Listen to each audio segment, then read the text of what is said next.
আমরা দ্বাদশ শ্রেণীর অবকলন বিদ্যার যে সমাকলনের অধ্যায়গুলো রয়েছে তাদের মধ্যে অধ্যায় নম্বর 7 এই অধ্যায়ের আংশিক সমাকলন বা ইন্টিগ্রেশন বাই পার্টস এই অধ্যায়টি নিয়ে আলোচনা করব। সো এই অধ্যায়ে আমরা যে সমস্ত টপিকগুলো নিয়ে আলোচনা করব সেগুলো আমরা এক এক করে দেখব। প্রথম নম্বর দেখো, এই অপশনে লিখেছি আমরা যে আংশিক সমাকল কখন প্রয়োগ করব। দেখো, এর আগে আমাদের দুখানা চ্যাপ্টার হয়েছে, অনির্দিষ্ট সমাকল এবং পরিবর্ত বা প্রতিস্থাপন পদ্ধতি। তাহলে আমাদের আংশিক সমাকলন এই অধ্যায়টা আমাদের প্রয়োজন কেন হলো? কারণ দেখো, যে সমস্ত ফাংশনগুলো গুণের আকারে থাকবে, এখানে তাহলে সেটা লিখেছি সমাকল্য দুটি অপেক্ষকের গুণফলের আকারে দেওয়া থাকে। সমাকল্য বলতে কোনটা বোঝায়? দেখো, এটা হচ্ছে ইন্টিগ্রেশন সাইন, এটা আমরা এফএক্স লিখেছি, এটা ডিএক্স, অর্থাৎ এইটা হচ্ছে আমাদের সমাকলনের চিহ্ন। মাঝখানে যেটা রয়েছে এফ অফ এক্স, এটাকে বলা হয় সমাকল্য। আর ডি এর পরে যেটা রয়েছে যার সাপেক্ষে আমরা সমাকলন করি সেটাকে বলা হয় সমাকলনের চলরাশি। তাহলে যে অপেক্ষককে আমরা সমাকল করি সেই অপেক্ষকটি হলো আমাদেরকে সমাকল্য বলা হয়। এই সমাকল্য যদি আমাদের দুটি অপেক্ষকের গুণফলের আকারে প্রকাশ থাকে, দেখো এখানে লিখেছি, এক নম্বর লিখেছি দেখো x into sine x dx, আর এখানে লিখেছি দেখো e to the power x log x. তার মানে এখানে সমাকল্য কোনটা আছে? X into sine x. এখানে সমাকল্য কত আছে? E to the power x into log x. দেখো, এর আগের যে অধ্যায়গুলো ছিল পরিবর্ত অথবা অনির্দিষ্ট সমাকলন, সেখানে কিন্তু তোমরা এইভাবে একাধিক অপেক্ষকের গুণফলের আকারে ছিল সেই সমস্ত অপেক্ষকের সমাকলন কিন্তু তোমরা নির্ণয় করোনি। তাহলে কি বললাম? প্রথমত আমরা সমাকলন প্রয়োগ করব তখনই যদি সমাকল্য দুটি অপেক্ষকের গুণফলের আকারে দেওয়া থাকে। দ্বিতীয়ত, যদি আমাদের পরিবর্ত বা প্রতিস্থাপন প্রক্রিয়ার দ্বারা নির্ণয় করা না যায়। এর আগের অধ্যায় যেটা ছিল আমাদের পরিবর্ত বা প্রতিস্থাপন, সেই অধ্যায়ে আমরা অনেক অপেক্ষকের সমাকলন নির্ণয় করেছি, কিন্তু যদি আমাদের সবসময় যে গুণের আকারে থাকবে এরকম কোনো মানে নেই। যেমন দেখো এখানে যে ট্যান ইনভার্স এক্স, দেখো এটা সমাকল্য কত? জাস্ট একটাই অপেক্ষক রয়েছে। লগ এক্স, দেখো এখানে সমাকল্য কত রয়েছে? একটি অপেক্ষক রয়েছে। তাহলে এই সমস্ত অপেক্ষকগুলো কিন্তু আমরা পরিবর্ত বা প্রতিস্থাপন প্রক্রিয়ার দ্বারা এগুলোকে সমাকলন করতে পারি না। সেই জন্য আমরা এই সমস্ত অপেক্ষকগুলিকেও আমরা আংশিক সমাকলন, এই যে চ্যাপ্টার রয়েছে সেই চ্যাপ্টারের যে পদ্ধতি রয়েছে সেই পদ্ধতির সাহায্যে আমরা সমাকলন করব। তাহলে আমরা বুঝলাম যে আংশিক সমাকলন কখন প্রয়োগ করব। প্রথমত, সমাকল্য যদি দুটি গুণফলের আকারে থাকে।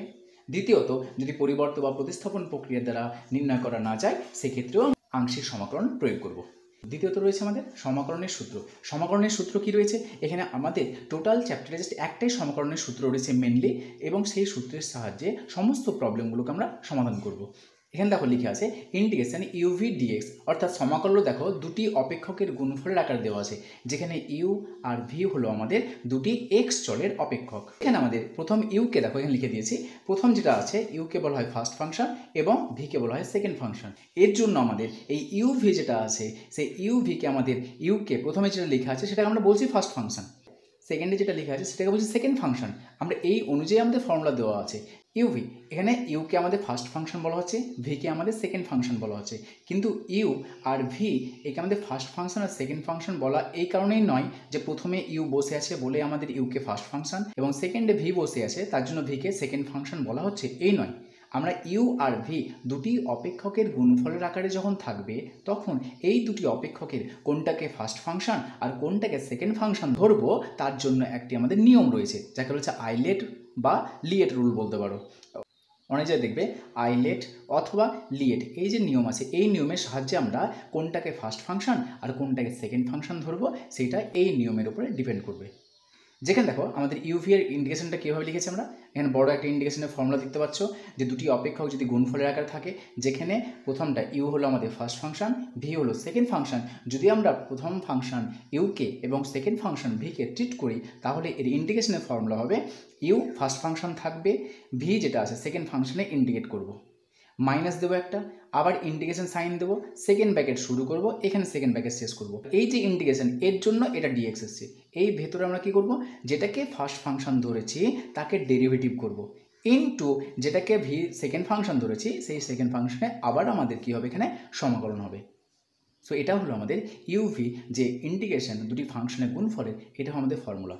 সো এখানে আমরা মনে রাখবো এটাও যে দেখো ইউভি, আচ্ছা বলো তো এই যে আমরা ইন্টিগ্রেশনের ফর্মুলা লিখেছি এই ইন্টিগ্রেশনে ইউভি এর ফর্মুলাতে কিন্তু দেখো সেকেন্ড ফাংশন যেটা রয়েছে সেই সেকেন্ড ফাংশনে কিন্তু দুবার ইন্টিগ্রেশন করেছি আর ইউকে কিন্তু একবারও ইন্টিগ্রেট করিনি, তাই না? মানে ফার্স্ট ফাংশন যেটা আছে সেটাকে আমরা একবার ফাঁকা রাখবো, একবার ডেরিভেটিভ করব, আর ভি যেটা রয়েছে সেকেন্ড ফাংশন তাকে প্রথমে একবার সমাকলন করব, আবার এই সমাকলনের ভিতরে দেখো আরেকবার সমাকলন করব।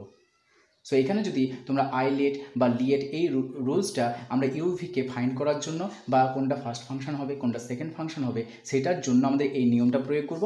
কীভাবে কোনটাকে ফার্স্ট ফাংশন কোনটাকে সেকেন্ড ফাংশন ধরবো সেটা অবশ্যই আমরা লিয়েট বা আইলেট রুল দ্বারা সেটাকে আমরা আরও বিস্তারিত জানবো। তার আগে তোমরা এখানে নিজেরাই বুঝতে পারবে যে ভি যেটা আছে, দেখো এই ভি কিন্তু আমাদের ইন্টিগ্রেশন সহজে করা যাচ্ছে আর ইউ কিন্তু ইন্টিগ্রেশন করা যাচ্ছে না, সেই জন্য আমাদের এইভাবে নিয়মটাকে তৈরি করা হয়েছে। অর্থাৎ যে অপেক্ষকের সমাকলন জানি তাকে সেকেন্ড ফাংশন ধরেছি, তার জন্য দেখো ভি ইন্টিগ্রেট করেছি, এখানে একবার ইন্টিগ্রেশন করেছি আবার এখানে একবার ইন্টিগ্রেশন করেছি। কিন্তু কে অর্থাৎ এমন একটা অপেক্ষক ইউ যার আমাদের সমাকলন জানা নেই, সেই জন্য একে আমরা দেখো একবার ফাঁকা রেখেছি আর একবার ডেরিভেটিভ করেছি। এর পরবর্তীতে আমাদের কি রয়েছে, আদর্শ সমাকলন রয়েছে কয়েকটা, সেই আদর্শ সমাকলনগুলো দেখব। তারপর দেখো আমাদের এই অধ্যায়ে কিছু আদর্শ সমাকলন রয়েছে। আদর্শ সমাকলন এখানে আমরা তিনটে ভাগে ভাগ করে নিয়েছি। প্রথমত দেখো সূচকীয় ও ত্রিকোণমিতিক অপেক্ষকের গুণফল রূপে সমাকলন। এখানে আমাদের সূচকীয় অপেক্ষক থাকবে, অর্থাৎ এক কথা দেখো e⁴ আর ত্রিকোণমিতিক অপেক্ষক এখানে সাধারণত আমরা sin x আর cos x নিয়ে আলোচনা করব। সো e⁴ sin x এটা গুণফলের আকারে থাকলে তাদের সমাকলন কীভাবে বের করতে হয়, অনুরূপভাবে e⁴ cos dx এই আকারে ফাংশন থাকলে তাদের সমাকলন কীভাবে নির্ণয় করতে হয়। দ্বিতীয় নম্বর বীজগাণিতিক অপেক্ষক। বীজগাণিতিক অপেক্ষক এখানে আমাদের টোটাল 5খানা রয়েছে।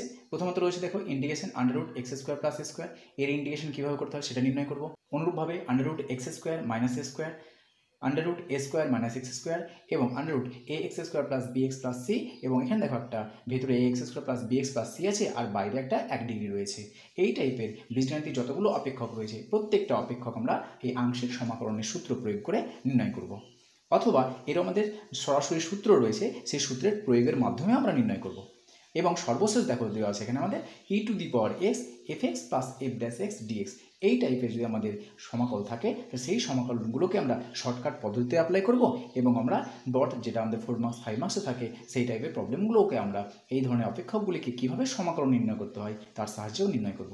সো এই গেল আমাদের আংশিক সমাকলন বা ইন্টিগ্রেশন বাই পার্টস এই অধ্যায়ে আমাদের প্রাথমিক ধারণাসমূহ, যে আমরা কোন কোন টপিকগুলো আলোচনা করব।